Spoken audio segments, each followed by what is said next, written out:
Hello guys, welcome to the channel and to the new video again. I hope आप सब बहुत अच्छे होंगे। इसी चीज़ को कंटिन्यू करते हुए आज हम अच्छी अच्छी चीज़ें करेंगे। वीडियो को एंड तक ज़रूर देखना क्योंकि मैंने भी एंड में एक अच्छी चीज़ शेयर करनी है आपके साथ। Okay, so let us continue. तो प्यारे प्यारे बच्चों, क्वेश्चन नंबर 4 से अब करेंगे स्टार्ट। क्वेश्चन नंबर 4 में बोला हुआ है given that HCF of 306 and 657 is 9 and find the LCM of 306 and 657। दो नंबर्स का HCF तुम्हें ऑलरेडी दिया हुआ है, तुम्हें उन्हीं दो नंबर्स का एलसीएम फाइंड आउट करना है। बहुत इजी क्वेश्चन है, तुमने तो ऐसे कर लेना है, ये मुझे पता है। अब ये देखो, पिछली क्लास में मैंने तुम्हें बताया था एक formula that is LCM multiply by HCF is equals to A multiply by B, where A is this number and B is this number. अब एलसीएम आपको फाइंड आउट करना है। हम एलसीएम को ले लेते हैं x।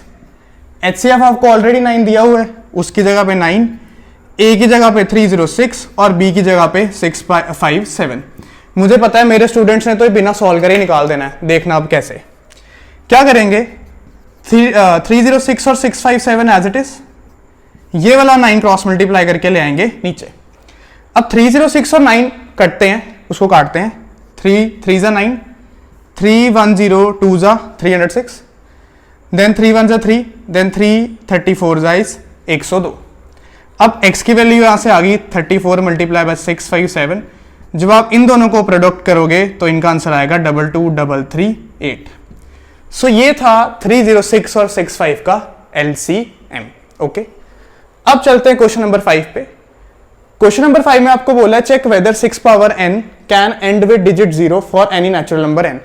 अब ये क्वेश्चन थ्योरेटिकल है। अगर आपको थ्योरेटिकल क्वेश्चन दिया ना, आपको लैंग्वेज में प्ले करना है। आप लैंग्वेज में खेलेंगे कि टीचर को आप दिखाओ कि आपको कितने अच्छे से लैंग्वेज को लिखना आता है। अब इसमें बोलते हैं कि आपको चेक करना है कि क्या 6 पावर n 0 से एंड होता है या नहीं। अब इसका बहुत ही सिंपल तरीका सुनिएगा। हम करेंगे, लेट अस अज्यूम दैट, हम ये मान के चलते हैं कि जो 6 पावर n है ना, वो हाँ 0 से एंड होता है। वो हाँ 0 से एंड होता है। जैसे जैसे मैं ये पॉइंट्स लिखवा रहा हूं ना, आपने भी पॉइंट्स लिखने हैं। थ्योरेटिकल क्वेश्चंस में हम खेलते हैं क्वेश्चन से। अब कैसे करना था आगे, हमने मान लिया कि जो 6 पावर n है ना, वो 0 से एंड होता है, मान लेते हैं। अब क्वेश्चन में ये बोला है कि जो n है वो नेचुरल नंबर है। अब n कोई भी नेचुरल नंबर है, हम मान लेते हैं कि जो n है ना वो 1 है। तो 6 की पावर 1 डाली, आंसर आया 6। एक और चेक करते हैं, हम मान लेते हैं जो n है वो 2 है। 6 की पावर 2 डाली, आया 36। इस तरह से तुम n को कुछ भी पुट कर लो, कुछ भी, पर नेचुरल नंबर होना चाहिए। हमेशा यूनिट प्लेस पे 6 आएगा। तो इसका मतलब यहां से तो प्रूव हो गया कि 0 से एंड होने वाला नहीं है, पर आपको थ्योरेटिकल ही प्रूव करना है। अब वो कैसे करेंगे, आगे हम लिखेंगे टू एंड एनी नंबर। आपको किसी भी नंबर को अगर 0 से एंड करना है ना, तो इट शुड हैव, उसके अंदर ना एक प्राइम नंबर होना चाहिए 5। उसके अंदर एक प्राइम नंबर होना चाहिए 5। अगर आपको किसी भी नंबर को 0 से एंड करना है ना, उसमें प्राइम नंबर होना चाहिए 5। तो क्या करेंगे, हम इसकी निकालेंगे प्राइम फैक्टराइजेशन। हम प्राइम फैक्टर्स निकालेंगे ऑफ 6 पावर n। वो आता है 2 मल्टीप्लाई 3 की power n, because 2 multiply by 3 is 6 and as it is. अब इसमें तुम्हें दिख रहा है कि 5 नहीं है। अगर किसी नंबर की प्राइम फैक्टराइजेशन में 5 नहीं है ना, वो कभी भी 0 से एंड नहीं होने वाला। तुमने स्टार्ट में लिखा कि ज्यूम कर लेते हैं 6 power n can end with digit 0, मान लेते हैं। अगर किसी नंबर को 0 से एंड करवाना है तो उसके प्राइम फैक्टर्स में एक 5 नंबर होना चाहिए, ठीक है। फिर हमने जब इसकी प्राइम फैक्टराइजेशन निकाली, उसमें 2 और 3 आ रहा है, 5 नहीं आ रहा है। सो आप ये लिखेंगे, from above 6 power n does not have 5 as a prime factor, क्योंकि इसके अंदर 5 प्राइम फैक्टर है ही नहीं है। तो therefore it will not end with digit 0। तो ये 0 से खत्म हो ही नहीं सकता, नामुमकिन है ये। सो अगर आपको कभी थ्योरेटिकल क्वेश्चन आता है तो आप इंग्लिश से प्ले करें, नंबर मिलेंगे पूरे। Okay. So let us continue with our question number 6। इसमें बोला गया explain why this and this are composite numbers. अच्छा, जब भी आप मैथ्स करने बैठते हो ना, थोड़ा हैप्पीनेस, थोड़ा खुशियों से करा करो कि मैथ्स करने लगे हैं। ऐसा नहीं है कि दुख में बैठ गए कि यार मैथ्स करने लगे हैं, ठीक है। वो कहते हैं ना, खुशियां बांटने से खुशियां बढ़ती हैं, उसी तरह मैथ्स करने से, मैथ्स बांटने से ज्यादा आता है, ज्यादा बढ़ता है। सिमिलरली अगर तुम्हें कोई कंसेप्ट समझ आता है, तुम अपने फ्रेंड को समझाओ, उसे बताओ कि ये कैसे होता है। बस जबरदस्ती मत करना कि समझ के जा, आज मैंने समझा तो तेरे को समझा के जाना, वो दोबारा नहीं आसपास आने वाला। ओके, अब पहले इसको एक्सप्लेन करने से पहले मैं तुम्हें कॉम्पोजिट नंबर्स एक्सप्लेन करता हूं कि वो क्या होते हैं, तो क्वेश्चन समझेंगे ये वाला। अच्छा, फर्स्ट क्लास में ना हमने समझा था प्राइम नंबर्स के बारे, कि प्राइम नंबर्स वो नंबर्स होते हैं जिसके सिर्फ दो फैक्टर्स होते हैं, 1 एंड इटसेल्फ। फॉर एग्जांपल 2 एक 1 से जाता है और एक खुद से जाता है। ओके, बट जो कॉम्पोजिट नंबर है ना, वो एकदम इसका ओपोजिट है। कॉम्पोजिट नंबर के मिनिमम 3 फैक्टर्स होते हैं, मैक्सिमम तो कितने भी हो सकते हैं। अब वो मिनिमम 3 फैक्टर्स क्या होते हैं? एक 1 होता है, एक कुछ भी हो सकता है, और एक इटसेल्फ। फॉर एग्जाम्पल 4 है, इसका एक फैक्टर 1 है, एक फैक्टर खुद है और एक फैक्टर 2 है। तो composite numbers are those numbers which have minimum 3 factors. Maximum कितने भी हो सकते हैं पर मिनिमम 3 फैक्टर्स होते हैं, and 4 is the smallest composite number. Okay, अब उसने बोला कि इसको कॉम्पोजिट शो करना है। इसको कॉम्पोजिट शो करने का मतलब ये हुआ किसके मिनिमम 3 फैक्टर्स आने चाहिए 1 को मिलाकर। अब वो कैसे करेंगे? सबसे पहले लिखेंगे 7 मल्टीप्लाई 11 मल्टीप्लाई 13 प्लस 13। अब तुमने देखना कि ये और ये अलग टर्म है, इन दोनों में एक चीज कॉमन है, दैट इज 13। आपने क्या करना है, 13 बाहर निकाल लेना। यहां पे बचा 7 मल्टीप्लाई बाई 11 और इसकी जगह बचा +1।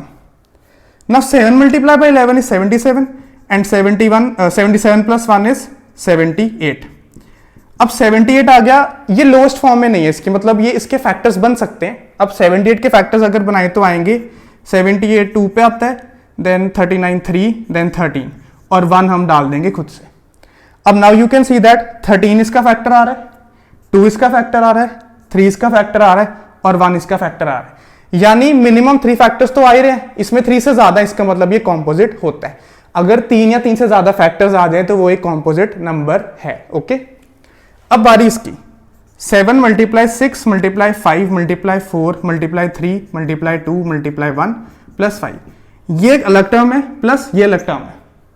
अब दोनों में 5 कॉमन है, 5 बाहर, अंदर बचा 7 मल्टीप्लाई 6 मल्टीप्लाई 4, क्योंकि बाहर 5 बाहर चला गया, मल्टीप्लाई 3 मल्टीप्लाई 2 मल्टीप्लाई 1 प्लस इसका 1। अब तुम इन सबको मल्टीप्लाई करोगे, 7 6 देन मल्टीप्लाई 4, देन ये 4 से 12 24, देन ये आता है 1008, और 1 कर दिया हमने इसमें ऐड।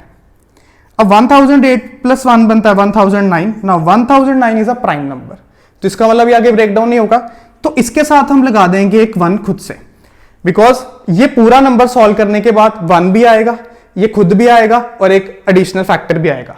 तो इसमें 3 फैक्टर्स आ गए, इसका मतलब इसलिए ये भी नंबर एक कॉम्पोजिट नंबर है और ये भी नंबर एक कॉम्पोजिट नंबर है। Okay, now moving to question number 7, this is the last question of the exercise. अब इसको ध्यान से सुनना, क्वेश्चन पढ़ने में बहुत बड़ा है पर सोल्यूशन इतना सा होना, देख लेना। There is a circular path around a sports field. उसने बोला एक सर्कुलर पाथ है एक स्पोर्ट्स फील्ड के अराउंड, यानी कि एक अंदर फील्ड है, उसके अराउंड एक सर्कुलर पाथ है। Sonia takes 18 minutes to cover 1 round of the field while Ravi takes 12 minute. अब रवि जो है वो तेज भाग रहा है इसलिए 12 मिनट ले रहा है, और जो सोनिया है वो थोड़ा धीरे भाग रही है इसलिए वो एक राउंड को कवर करने में 18 मिनट्स ले रही है। ठीक है, उससे बोला कि ये दोनों सेम पॉइंट, सेम टाइम और सेम डायरेक्शन में भागे। They both start at the same point and at the same time and go in the same direction. After how many minutes they will meet again. उसने बोला आप कितने minute के बाद ये दोबारा इकट्ठे मिलने वाले। अब इन तरह के क्वेश्चंस में ना हम मिनिमम टाइम ढूंढते हैं कि कम से कम कितने मिनट के बाद ही मिलेंगे। अगर हम मैक्सिमम टाइम ढूंढेंगे तो कभी मिलने ही नहीं वाले।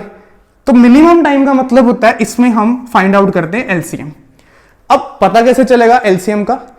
जब तुम्हें कभी लीस्ट, लोवेस्ट इस तरह से वर्डिंग्स आ जाए तो तुमने एलसीएम निकालना है।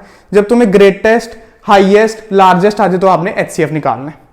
अब यहां पे हमने एलसीएम निकालना है 12 और 18 का, तो बाय प्राइम फैक्टर्स निकालते हैं। 12 के फैक्टर्स आगे 2 मल्टीप्लाई 2 मल्टीप्लाई 3, 18 के फैक्टर्स आगे 2 multiply 3 multiply 3, so 3 is common, 3 एक बारी, देन 2 इज कॉमन, 2 एक बारी, फिर ये 2 बच गया, फिर ये 3 बच गया।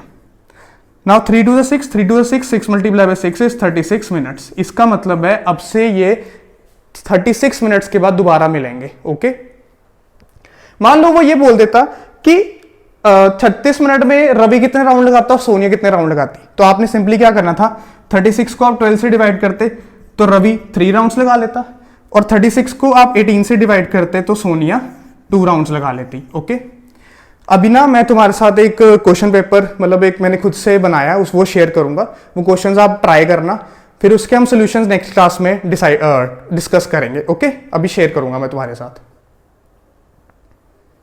इसका तुम स्क्रीनशॉट ले लेना, हम नेक्स्ट क्लास में इसके आंसर्स डिस्कस करेंगे। ओके, तो दिस वाज द एक्सरसाइज 1.1 यहाँ पे आज खत्म हो गई है। तुम्हें वीडियो अच्छी लगे तो चैनल को सब्सक्राइब करना, वीडियो को लाइक करना, शेयर करना अपने फ्रेंड्स में। Thank you so much.